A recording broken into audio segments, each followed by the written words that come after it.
എന്തോ ചേച്ചി ചേച്ചി എന്തിനാ കരയുന്നേ?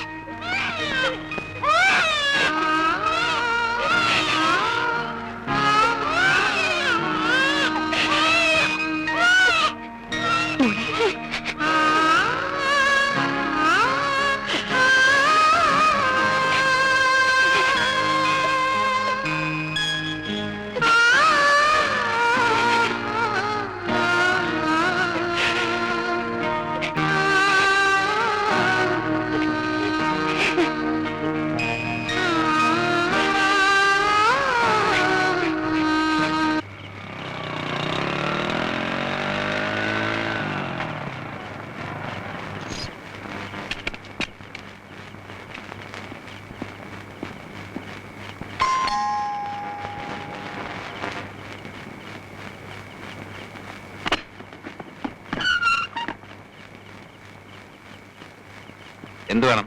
കുറച്ചുകൂടി മനുഷ്യത്വവും മെച്യൂരിറ്റിയും ഞാൻ സാറിൽ നിന്നും പ്രതീക്ഷിച്ചു. ഒന്നും ആലോചിക്കാതെ അങ്ങനെ ഒരു ഡൈവോഴ്സ് നോട്ടീസ് അയച്ചത് വളരെ ചീപ്പായി പോയി. പിന്നെ നീ പറഞ്ഞതൊക്കെ സത്യമാണെന്ന് വിശ്വസിച്ച് ഞാൻ അവളെ സ്വീകരിക്കുമെന്ന് വിചാരിച്ചോ? ജീവിതത്തിൽ ഒരു മൊറാലിറ്റി ഇല്ലാത്ത നീ എന്നെ ഉപദേശിക്കാൻ പറ്റുന്നു? എന്റെ സ്വഭാവം നിങ്ങളെപ്പോലുള്ള മാന്യന്മാരുടെ കാഴ്ചപ്പാടിൽ മോശമാണ്. ഒരു പെണ്ണിന് ഒരു ലിഫ്റ്റ് കൊടുത്താലോ അവളോടൊന്ന് ഫ്രീ ആയിട്ട് സംസാരിച്ചാലോ അവിഹിത ബന്ധം ആരോപിക്കുന്ന നിങ്ങളെപ്പോലുള്ള മാന്യന്മാരോട് എനിക്കൊന്നും ബോധിപ്പിക്കാനില്ല. എനിക്കറിയാം ഞാൻ ആരാണെന്ന്. അത്ര ചങ്കൂറ്റമുള്ളവരാണെങ്കിൽ ഒരു പെണ്ണിനെ സ്നേഹിച്ചാൽ മാത്രം പോരാ, അവളെ സംരക്ഷിക്കാനുള്ള ചങ്കൂറ്റം കാണിക്കണം. അല്ലാതെ മറ്റൊരുത്തിന്റെ പടലിക്ക് വെച്ച് കിട്ടുന്നതല്ല മാന്യത. ആര് പടലിക്ക് വെച്ച് കിട്ടിയെന്ന മേലിൽ അനാവശ്യം സംസാരിക്കരുത്. നീ എന്ത് ചെയ്യും? പ്രൊഫഷന്റെ ഡിഗ്നിറ്റി കീപ്പ് ചെയ്യാൻ വേണ്ടി ഭാര്യ ഉപേക്ഷിക്കുന്ന നിങ്ങളെ ഒന്നും ചെയ്തിട്ട് കാര്യമില്ല. നിങ്ങൾ അവളെ ഉപേക്ഷിച്ചാലും അവൾ അനാഥയാവുന്നൊന്നും കരുതണ്ട. അവളെ സംരക്ഷിക്കാൻ വേറെ ആണുങ്ങളുണ്ടാവും.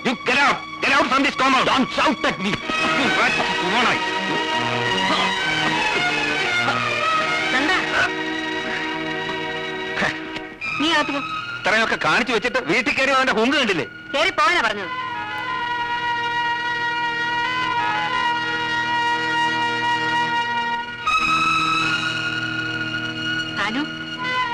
അനന്തമോൻ അസുഖമൊന്നുമില്ലല്ലോ? അവനൊന്നും അറിയില്ലല്ലോ, അതുകൊണ്ട് കളിക്കും ചിരിക്കും കുറവൊന്നുമില്ല.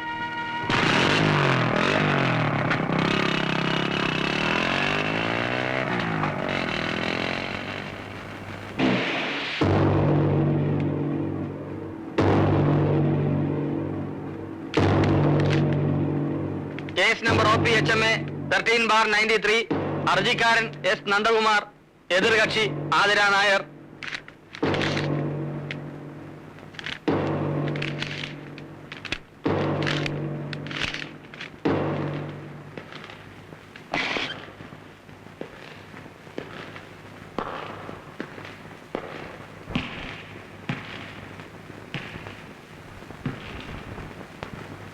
ഡൈവോഴ്സ് പെറ്റീഷനിൽ നിങ്ങൾ പറഞ്ഞിരിക്കുന്ന സംഗതികൾ സത്യമാണോ? സത്യമാണ്.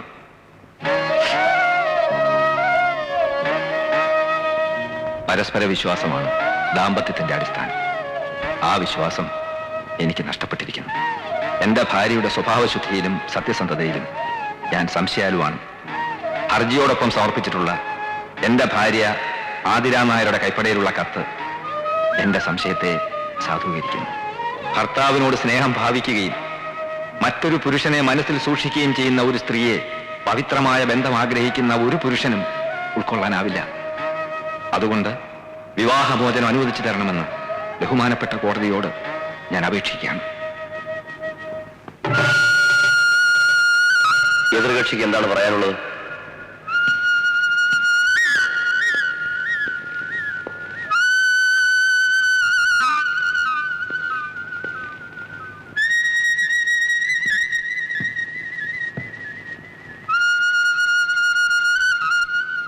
ഹർജിക്കാരൻ പറഞ്ഞത് കേട്ടല്ലോ. നിങ്ങൾക്ക് വിവാഹമോചനം ആവശ്യമാണോ?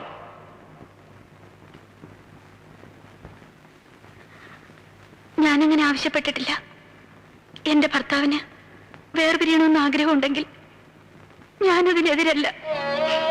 ഹർജിക്കാരൻ ഹാജരാക്കിയിരിക്കുന്ന കത്ത് നിങ്ങൾ എഴുതിയതാണോ? അതെ, പക്ഷേ അതിലെഴുതിയിരിക്കുന്ന ഒന്നും സത്യമല്ല.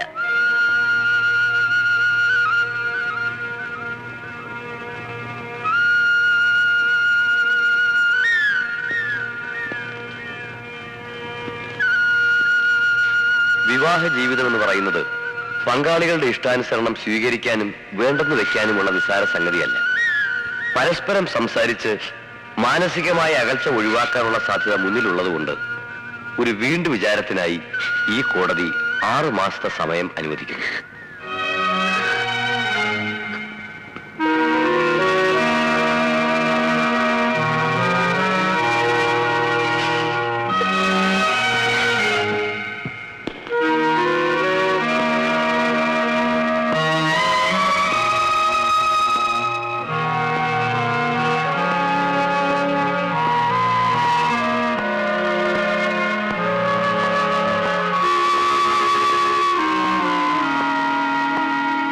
നന്ദേട്ടാ,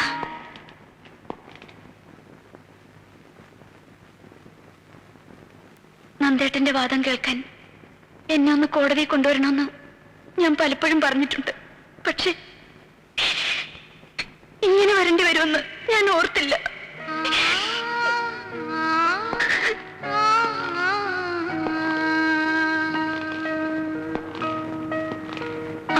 കഴിഞ്ഞ് എനിക്കെതിരെ വീണ്ടും വാദിക്കുമ്പോ ഞാൻ ചീത്തയാണെന്ന് മാത്രം പറയരുത്. പൊരുത്തപ്പെട്ടു പോകാൻ പ്രയാസമായതുകൊണ്ട് പിരിയണമെന്ന് പറഞ്ഞാൽ മതി. ഞാനും അങ്ങനെ തന്നെ പറഞ്ഞോളാം. എല്ലാവരുടെയും മുന്നിൽ വെച്ച് ചെയ്യാത്ത കുറ്റത്തിന് എന്നെ അപമാനിക്കരുത്.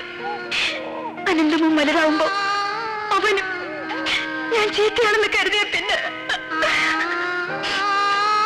ഈ കേസിലും നന്ദേട്ടൻ ജയിക്കണം. പബ്ലിക് പ്രോസിക്യൂട്ടർ നന്ദകുമാർ ഒരു കേസിലും തോൽക്കരുത്. എന്റെ മോനോട് എനിക്ക് പറയാലോ, നിന്റെ അച്ഛൻ തോൽവി അറിയാത്ത പ്രശസ്തനായ ഒരു വക്കീലാണെന്ന്.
നന്ദേട്ടന്റെ വാദം കേൾക്കാൻ എന്നെ ഒന്ന് കോടതിയിൽ കൊണ്ടുവരണമെന്ന് ഞാൻ പലപ്പോഴും പറഞ്ഞിട്ടുണ്ട്.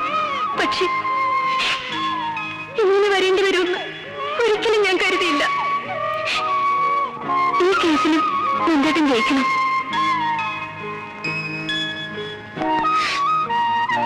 എന്റെ മോനോട് എനിക്ക് പറയാലോ, നിന്റെ അച്ഛൻ തോൽവി അറിയാത്ത ഒരു പ്രശസ്തനായ വക്കീലാണെന്ന്.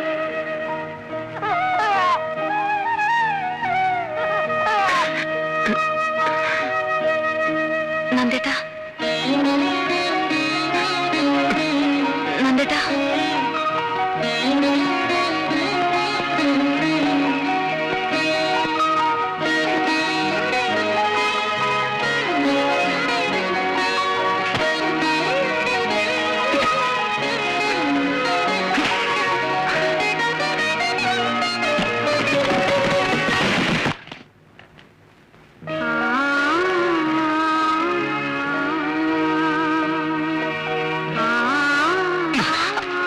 വൈകുന്നേരം എന്താണ് കുത്തിവെക്കുന്ന അറിയണമല്ലോ.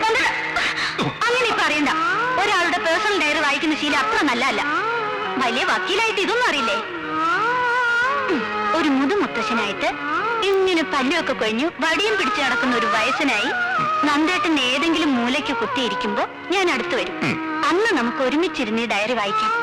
മറക്കണമെന്ന് കരുതിയതും ഓർമ്മിക്കാൻ പാടില്ലാത്തതുമായ പലതും ഇതിലുണ്ടാവും. അന്ന് കിട്ടുന്ന ആ സുഖം ഇന്ന് ഇത് വായിച്ച പിന്നെ കിട്ടിയെന്ന് വരില്ല. അതുകൊണ്ട് അന്ന് വായിക്കുന്നതല്ലേ സുഖം.